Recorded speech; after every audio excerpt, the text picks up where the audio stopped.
Welcome to Super Meat World. Into this update, we're gonna start our journey into the realm of levels which will scar people forever. And I'm obviously talking about the Jumper Returns series of levels. This was a series of levels and chapters which were made by RyokoTK. There's been 2 full chapters made out of this, separated into sub-chapters. There were 6 different chapters made in total, and in this one update, we're gonna check the first half of the Jumper Returns series, which is, fittingly enough, titled Jumper Returns. The second half is titled Max Jumper, and we'll come back to this one a little bit later because I don't feel up for this one yet. But I'll do it eventually. So each of these chapters is separated into 6 or 7 different levels. They all use the same graphical style. And finally, each subsequent chapter will get harder and harder.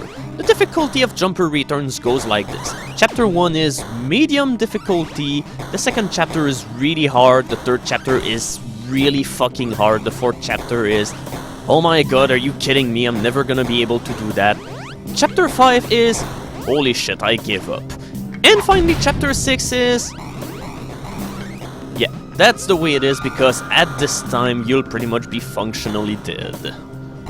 The first chapter is not too bad in terms of difficulty, it's pretty gentle for the most part, but this is where you'll see already some of the issues that will crop out through pretty much all of the chapter, namely the rocket launchers. They pretty much manage to ruin the entire chapter.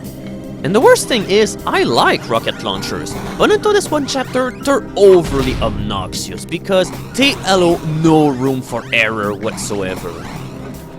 Not only your character is pretty slow, but also the rocket launchers, for the most part, shoot at an absurd speed.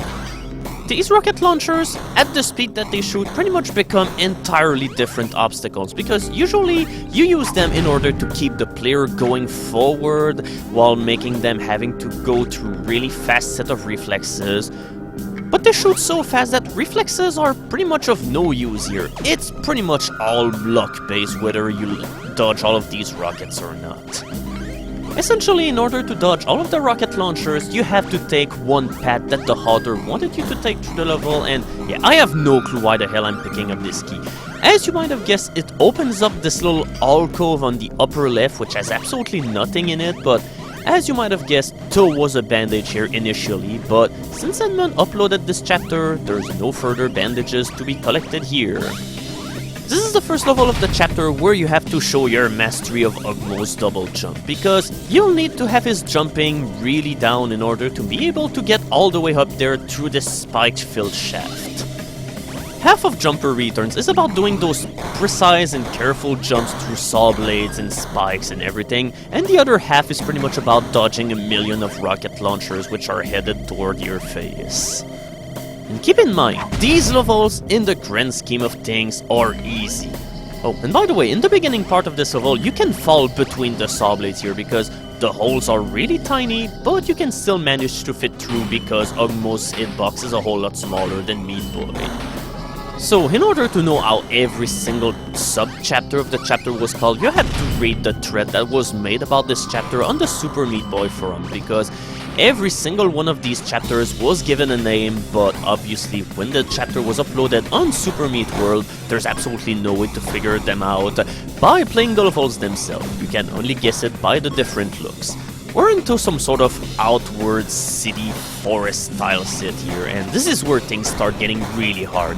Namely into this one part. This is the one part of the chapter where the chapter is pretty much, no, fuck you, this is how I decide to play and I will win against you. Since rocket launchers never fire at the same interval or speed, you're at the game's mercy here. You're gonna die, and die, and die, and die. Yeah, I'm afraid I'm not gonna be able to zoom the camera toward anymore because at this point I'm pretty much gonna make everybody go blind. Oh my god, that was so close. At least I gotta say that this level is pretty faithful about Jumper in one specific way. Because, well, up until now, we didn't really have that much trouble with the chapter, but once you reach this level, the difficulty level just starts going at an overly ballistic rate. and it pretty much was like this into the original game too. I remember playing through the original game, I didn't really have too much trouble, but the moment that I went on, I think level 2-5 or something, I pretty much got my ass handed to me over by the game.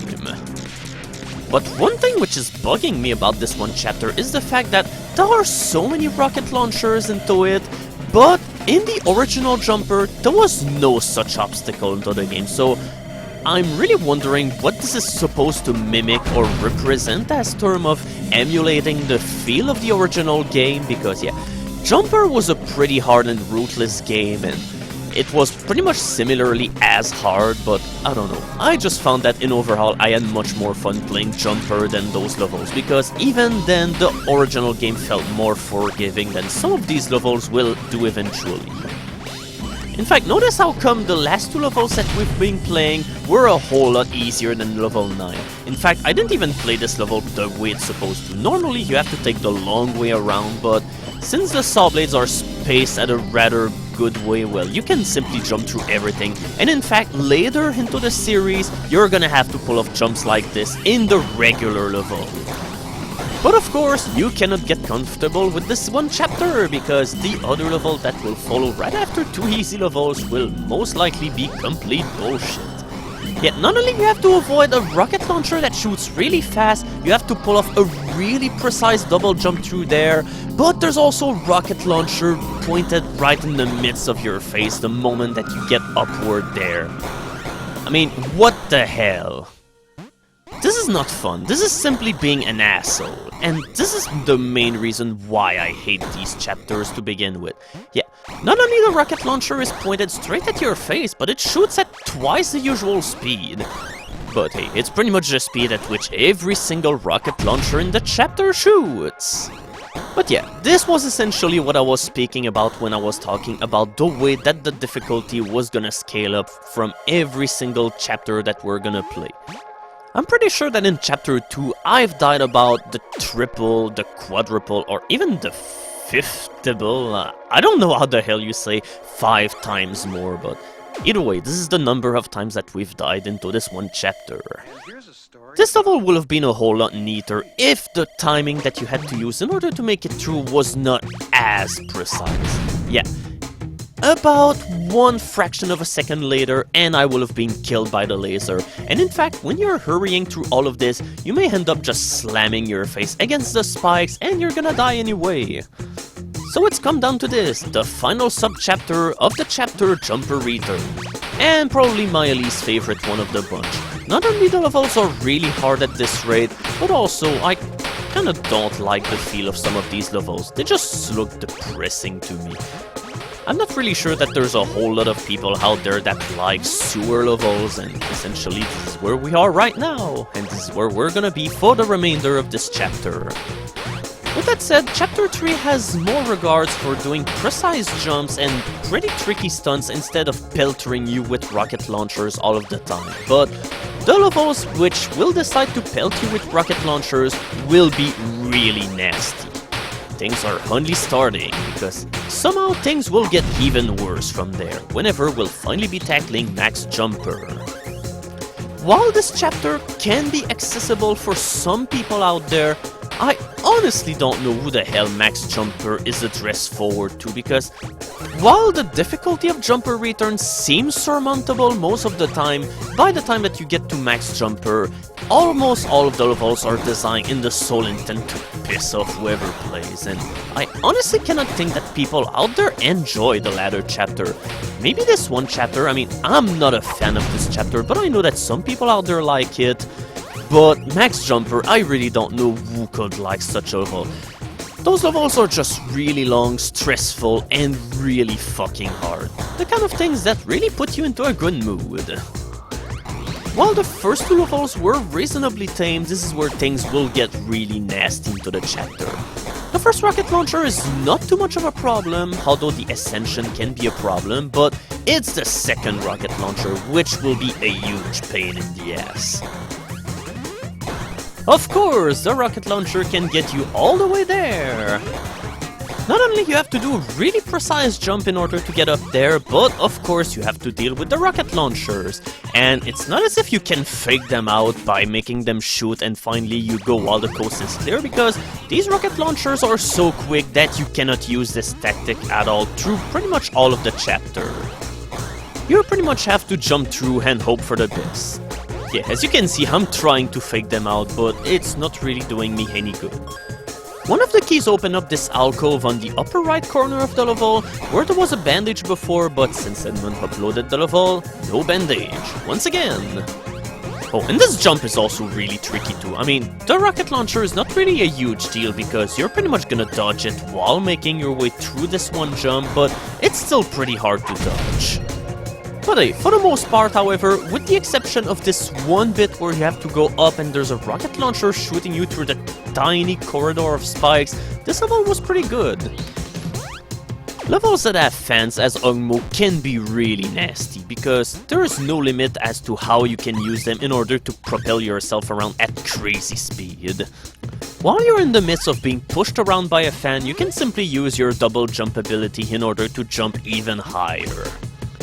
But for the most part, this level is pretty tame into that one aspect. But in Max Jumper, and in fact, I think we'll see another example of how nasty it can be later into the chapter, but things will get nasty whenever fans will be involved. And yeah, I'm not really sure what was the reasoning behind this one obstacle, because if you jump under it, you can avoid every obstacle without any kind of effort. But hey, anything that makes these levels easier is welcome to me. As the saying goes, you never look a gift horse into the mouth, because otherwise he's gonna spit on your face. So, welcome! Narrow jumps through very tiny corridor and you. And by the way, these are things that you will be expected to do through the entire rest of the chapter. I mean, not this one chapter, but Max Jumper. The last 3 levels or so will pretty much be the best preview that we can have about the upcoming 20 levels of terror that we will see. In fact, at this point I'm just wondering, where the hell do I need to go here? Yeah, of course, to this one other narrow corridor. Sometimes the levels can be so convulsed that finding your way around through the levels is hard. It's pretty jarring to see all of those tiny narrow jumps that you have to do, but at the same time, there's such an empty space at the bottom of the screen right now. But hey, at least this part of the level is not filled in, so it's a whole lot shorter in the end, and I can't really complain about that. One thing that I gotta give to Jumper Returns, and which I didn't really address yet, but when it comes to RyokoTK level, it's pretty much a given. The level design for the most part is still fantastic on a graphical standpoint. I don't think that there's been any other level author out there which made levels that were as good looking as those. Oh, and time for me to be angry again, because this is by far the worst level of the entire chapter. In fact, I will have titled this level Kill Your TV, because this is what I wanted to see after being done with this one level. This level shows up everything that's wrong about the level design in Jumper Returns. Tiny and narrow jumps? Check. Rocket launchers that shoot at 1,000,000 miles per hour? Check. Oh, and of course, this is the best part about the rocket launchers. Whenever you're doing a jump a certain way so that a rocket that was chasing you will simply oblique and turn around, and by doing the jump, it will curve back and hit you right in front of the face. Oh my god, give me a break already! I just want to get up there! And to what end? Yeah, this is what I really hate, because unless you do this part of the level exactly this way, you're gonna die, because you simply do not have the required speed in order to freely tackle all of these rocket launchers at your own leisurely pace. Honestly, if the levels were revamped in order to be played as Meat Boy, I'm pretty sure that all of these rocket launchers that shoot incredibly fast wouldn't be as much of a problem, because you will have the required dexterity in order to avoid them. But as it is, your character has such a short jump, and he's not really the fastest fellow out there, so you're at the complete mercy of the game here. Yeah, once again, the missile just curved right here, and oh my god. This is why... Oh my god, it did it again! Just stop hitting me in the face already! What is wrong with you, you useless piece of... Oh, god damn. This is why you don't use fast rocket launchers, because at normal speed they can already be really unpredictable and they can cause enough chaos as they are, but when you crank them at such speed, it becomes insanity! Wow. Fuck this level, that really was a waste of time. I'm sorry, but this is just idiotic. I mean, you will just take something like 10 dice and roll them at the same time until you get 6 on every single one of them, and it probably will be easier to do than this one level, and it will be the same kind of challenge. While I like the idea behind this one level, unfortunately I just don't feel that it works. This level is just way too trial and error, and you just have to replay the level over and over again until you figure out everything that you have to do in order to succeed here. Basically, instead of being at the mercy of rocket launchers, you're at the mercy of fans here. And essentially, you'll just have to get the feel of every single fan out there, and you must make sure that you have at least one jump remaining for the end, because you need to use your double jump in order to do this. Which I gotta say makes for a really awesome stunt. It's just too bad that the actual level itself is kinda lackluster, but it deserves point only for that one fan jump, which is really awesome. And that'll be it for the easy portion of Jumper Returns, because the worst is yet to come, and yeah, those 130 deaths were for the easy part of the chapter. But for now, coming up next, 6 Golden Screams of Agony, Super Meat Land 2.